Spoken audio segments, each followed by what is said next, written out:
سید الطاف بخاری صاحب اور پارٹی کی قیادت کے ساتھ لیے میں نے شروع میں جب نام لے لیا اپنے قائد جناب سید محمد الطاف بخاری صاحب کا، میں نے اس کے ساتھ جوڑا قائد کاروان. ہم نے اللہ سے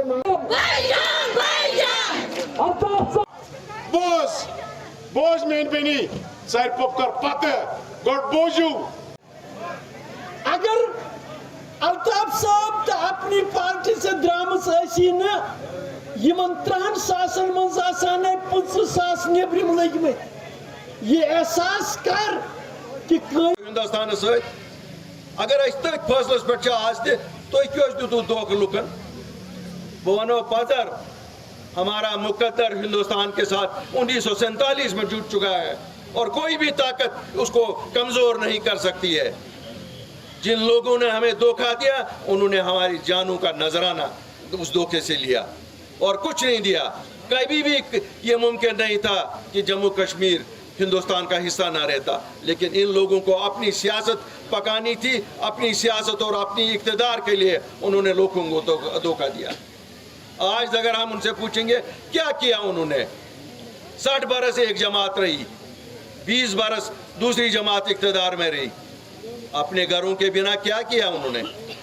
مجھے بتاؤ، کیا وہاں ایک عام ورکر ان پارٹیوں میں صدر بن سکتا ہے؟ کیا عام ورکر وہاں یہ سوچ سکتا ہے کہ وہاں اس ریاست کی قیادت وہ کرے گا؟ کیا ان خاندانوں کے بنا اور ان خاندانوں کے چشم چراغوں کے بنا کوئی اور یہاں قابل نہیں ہے؟ لیکن ان خاندانوں نے یہی سوچا کہ ان کے چراغ ہی یہاں کے حکمران ہو سکتے ہیں. کیوں وہ حکمران تھے، ہم لوگ کوئی حکمران نہیں ہیں. ہم خدمتگار ہیں اور یہ جماعت خدمتگاروں کی ہے. آپ کے خدمتگار ہیں. پڑھایا کیونکہ ہمارے لوگوں پہ عتاب تھا. ہمارے بچے جیلوں میں تھے، ہمارے بزرگ جیلوں میں تھے، ہمارے نوجوانوں کا ہمیں پتہ نہیں تھی ہندوستان کے کس جیل میں کون ہے. ہماری ماں بیٹیاں پریشان تھی، ہمارے دکاندار یہاں پریشان تھے، ہمارے ٹرانسپورٹر پریشان تھے. ٹورسٹ آتا نہیں تھا، ہاؤس بوٹ والا بیٹھا تھا، سومو والا بیٹھا تھا، ٹیکسی والا بیٹھا تھا. مطلب ہے ہر ایک سیکشن پریشان تھا. اگر اس وقت لیڈر سامنے نہیں آئے گا تب کب آئے گا؟ یہ تو اقتدار کے وقت ہمیشہ آئے ہیں. یہ دونوں جماعتیں اقتدار کے لیے یہ آئیں، لیکن جب بھی کشمیر میں مصیبت لوگوں پہ آن پڑی یہ بھاگے تھے. یہ کبھی یہاں نہیں تھے. 1990 میں کہاں تھے یہ لوگ جب لوگوں پہ مصیبت آئی تھی؟ اس وقت یہ لوگ یا لندن میں تھے یا دلی میں عالی شان محلوں میں بیٹھے ہوئے تھے اور ہمیں کہتے ہیں ہم تو یہیں کشمیریوں کی خدمت کے لیے بیٹھے تھے. وہ لیڈر جو آج اپنے آپ کو بہت بڑے بڑے لیڈر کہتے ہیں، ان کو ذرا پوچھے 1990 سے 96 تک کہاں تھے؟ کون ایک کشمیریوں کا حال پوچھتا تھا؟ کون ان کے بچوں کی لاشیں اٹھاتا تھا؟ کون ان ماؤں کے آنسوں کو صاف کرتا تھا؟ کسی میں پریشانی نہیں تھی. ان سب کو اگر پریشانی تھی کہ ہمیں چھوٹا گھر جموں میں ملا یا بڑا گھر دلی میں ملا، یہ اس کی جنگ ان کی آپس میں تھی. لیکن جموں کشمیر کا باشندہ کسی کو یاد نہیں تھا. کہتا ہوں عام کشمیری اٹھے گا اور الیکشن میں حصہ لے گا، اس کو ان لیڈروں کی ضرورت نہیں ہے. کیا صحیح چاہ تو ضرورت من ہے؟ آج آپ کی طاقت نے یہ ثابت کیا ہے کہ ان خاندانوں کی اب یہاں ضرورت نہیں ہے. آج عام آدمی، ایک وہ لڑکا جس کی کوئی بھی سیاسی بیک گراؤنڈ نہیں ہے، جو 10 کلومیٹر پیدل ایک اوڑی کے گاؤں سے آیا ہوا ہے، جس کی گھاس کی چھت تھی، آج وہ ان کو لڑکا آ رہا ہے، کہہ رہا ہے آ جاؤ میدان میں آ جاؤ، ہم دیکھیں گے کس کی ماں نے دودھ پیا ہے، کس کی ماں نے پانی پیا ہے. میری کوئی ضرورت نہیں. میری طاقت آپ لوگ ہیں جو آج یہاں پر ہیں. میری طاقت جموں کشمیر کے لوگ ہیں اور میری طاقت میرا سچ ہے. گھنٹوں پہ بھروسہ کرو گے، ان کی اب شیلف لائف ایکسپائر ہو گئی ہے. یہ ایکسپائرڈ مال ہے. ان کا اب جموں کشمیر کو لوگوں کو پتہ چلیے یہ لوگ کون ہیں.